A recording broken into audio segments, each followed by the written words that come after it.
So what's going on guys, Kades here and welcome back to a brand new video. For today we will rank the best and highest DPS classes and specs in World of Warcraft War Within. In general, this game has a lot of unique classes to choose from, but the big question is, what class can perform the best and do the highest damage and much more? I've done a bunch of testing and here are the results. So if this sounds interesting to you, then let's get right into it. So then moving over to the mage, and arcane mage is in the S tier, frost mage is in the C tier, and the fire mage is in the D tier. They are students gifted with a keen intellect and unwavering discipline. The arcane magic available to the mages is both great and dangerous, and because of that is only revealed to the most devoted practitioners. To avoid interference with the spellcasting, they wear only cloth armor, but arcane shields and enhancements give them additional protection. To keep enemies at bay, mages can summon bursts of fire to incinerate distant targets and cause the entire areas to erupt, setting groups of enemies ablaze in just a second. In general, mages can DPS as all three specializations, which is the arcane, fire and frost. Next up we have the shaman, and enhancement shaman is in the A tier, and the elemental shaman is in the C tier. They act as moderators among the earth, fire, water and air. Shamans summon totems that focuses the elements to support the shaman's allies or punish those who threaten them. They have three specializations. The elemental is a male-wearing ranged DPS caster with many great spell effects and different flavors of abilities, wielding nature, fire and frost spells to damage their opponents. We can even use staffs or one-handed maces, and depending on our builds, switch between different modes, like very sturdy or very mobile, depending on the encounter. Then the second one is the enhancement shaman, which is a high intensity melee spec that involves juggling many different abilities and effects to deal damage at a fast pace. Their main focus involves using elemental infused melee strikes, which are consumed to cast a powerful spell. And finally we have the restoration shaman, who calls upon healing properties of the water and their iconic totems to keep their group members alive, using mana as their primary resource. Then for the next class we have the evoker, and the augmentation evoker is in the A tier, and the devastation evoker in the D tier. They've been created by the Netalarian, who've been asleep for millennia within the Jagan Isles. These male-wearing draconic casters use their dragon psychology and then combine power of the 5 dragonflights to use the unleashed devastating attacks from a distance or heal wounds from their allies. There are 3 specializations available to the evokers. The first one is the augmentation, which is a support DPS. Then we have the devastation that makes you into a ranged DPS. And finally we have the preservation, which is a healer role. Then for the next class we have the warrior, and both warriors, so the fury and arms warrior, are in the B tier. For as long as war has raged, heroes from every race have aimed to master the art of battle. Warriors combine strength, leadership and a vast knowledge of arms and armor to wreak havoc in glorious combat. They have some protection front lines with shields, locking down enemies while allies support the warrior from behind with a spell and a bow. Others forego the shield and unleash their rage at the closest threat with a variety of deadly weapons. You aren't going to go far wrong picking any warrior spec. Warriors are one of those iconic classes in World of Warcraft, and any race can become a warrior, with the ability to put on a shield and tank a dungeon as the protection. Overall, a warrior who wants to level through dungeons will always be welcomed, and that's about it. Next we have the Dead Knight, and Frost Dead Knight is in the B tier, while the Unholy Dead Knight is in the C tier. They like to engage their foes up close and personal, by supplementing swings of their weapons with dark magic that renders enemies vulnerable or damages them with unholy power. They drag enemies into one-on-one conflicts, compelling them to focus their attacks away from the weaker allies. To prevent enemies from fleeing them, Dead Knights must remain mindful of their power and pace their attacks properly. Overall, as far as the Dead Knight roles go, they can be a tank if they use the blood specialization, or become a DPS as a Frost or Unholy. Dead Knights are a hero class, meaning that they can start out with some advantages over other classes. Once Death Knight finishes their leveling zone and leaves for the wider world, they will emerge with a full set of good quality rare gear and a specific knowledge of how to play their class. So then we have the Rogue, and both the Assassination Rogue and Sublady Rogue are in the B tier, while the Outlaw Rogue is in the C tier.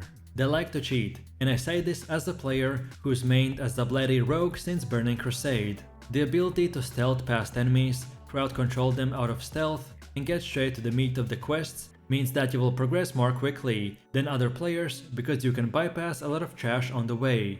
Although this can be a double-edged sword, as skipping mobs in this way also means that you're missing out on valuable experience and loot along the way. Rogues can only go DPS, as Assassins, Outlaws or Sublady. Assassination Rogue is a dual-wielding, leather-wearing DPS specialization, which specializes in damage over time effects. This powerful nature and bleed-based damage is augmented by a full arsenal of cooldowns to further assassinate any enemies in our way.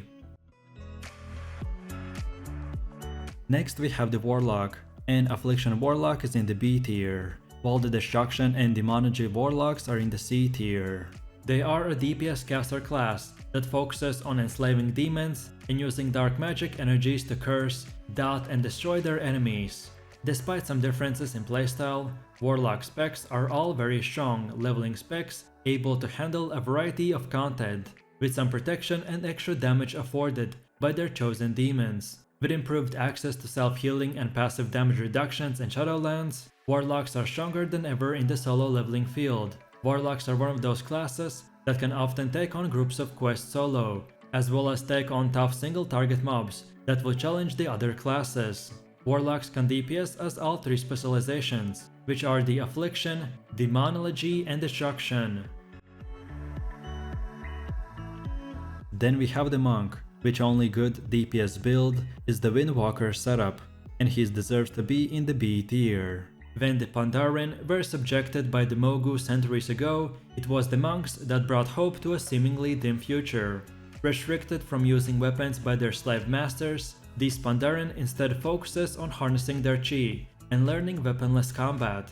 Monks have three specializations, which is a leather-wearing tank that combines damage smoothing, a fluid-based rotation, tons of mobility, and a powerful collection of offensive and defensive cooldowns. Then we have the Mistweaver, who is a melee-based healer that is able to heal our allies and deal damage to our enemies from a centralized location. From this position, we're able to use our high mobility to dodge enemy attacks by using either way abilities that directly affect our movement itself or spells that can be cast while moving, allowing us to continue healing while we reposition.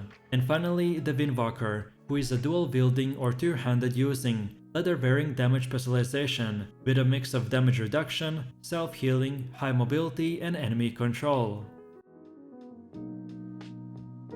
Next we have the Hunter. In Beast Mastery, Havoc Demon, Marksmanship, and Survival Hunter, all of these get to be placed in the C tier.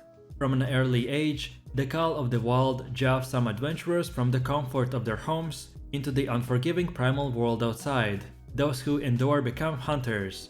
By being masters of their environment, they are able to slip like ghosts through the trees and lay traps in the paths of their enemies. Hunters can DPS as all three specializations, which are called Beast Mastery, Marksmanship, and Survival.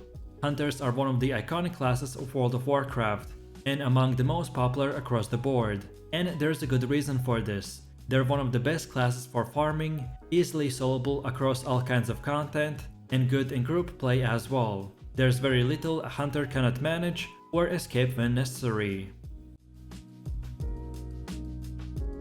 Next we have the Priest, and the Shadow Priest setup gets to be in the C tier as well. They can either way be a healer or a damage dealer. Healing priests are in high demand for dungeon groups and raids, both for their healing and added utility. Many people who choose to level as a priest create at least a secondary spec as a healer to get into dungeon groups faster, although Shadow Priests are welcome to join as DPS as well. It's just that there's more competition for DPS slots, since damage dealers far outnumber tanks and healers. The first spec is Discipline and Holy Priest, who is a masterful raid wide burst healer with absorbs and damage reduction utility. They prepare for incoming damage by marking players, with helpful buffs that allow the disciplined priests to deal substantial damage to the boss to create healing on those marked allies. And then the second option is the Shadow Priest, or ranged class DPS specialization with a mix of direct damage and damage over time spells. This spec predominantly focuses on dealing shadow damage, and most of its defensive capabilities are linked to its self-healing. Priests in general are very slow, and Shadow is no exception. With no baseline displacement or movement abilities, you will have to plan movement in encounters ahead of time, as well as use few kiting tools that you have available to their maximum advantage. Then next up we have the Demon Hunter. By foregoing heavy armor, Demon Hunters capitalize on speed, closing the distance quickly to strike enemies with one-on-one hand weapons. However, the Lidari must also use their agility defensively to ensure that battles end in their favor. Overall, Demon Hunters can be a DPS if they focus on the Havoc specialization or become a tank by using the Vengeance. Overall, this is an excellent solo class, which has extremely high mobility, powerful burst, AoE damage, and most importantly, a quick cooldown. Next up we have the Paladin, which has the Retribution Paladin setup and will be placed in the C tier as well.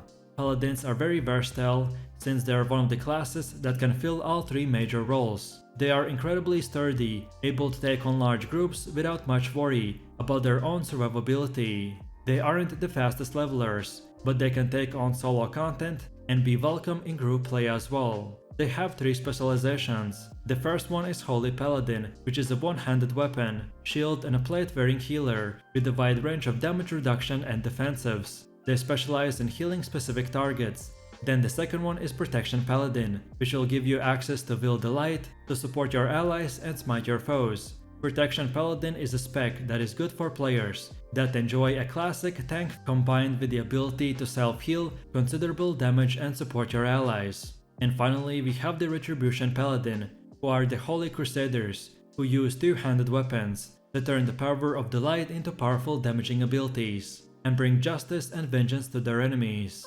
This is the DPS role for the Paladin, and is a melee spec, although it has few abilities that can be cast from range as well. And finally we have the Druid, which has Feral and Balanced Druid, and both of them are in the C tier. Druids harness their vast powers of nature to preserve the balance and protect life. With experience, Druids can unleash nature's raw energy against their enemies, raining a celestial fury on them from a great distance, by binding them with enhanced vines or ensnaring them with unrelenting cyclones. In general, there are 4 specializations available to the Druids. The first one is called Balance, which makes you a ranged DPS. Then we have the Feral, where you can become a melee DPS. Then we have the Guardian, which builds you as a strong tank. And finally we have the Restoration, which, as you guessed, is a healer role. So with that said, I really do appreciate everyone for watching, guys, and I hope you enjoyed it. If you have any questions or feedback, then feel free to leave your comments in the comment section down below. And while you're doing that, please click like, subscribe and enable that notification bell, so this way you could support the channel and not miss any more amazing content. With that said, you have an amazing day and I will see you in my next video, so take it easy, peace.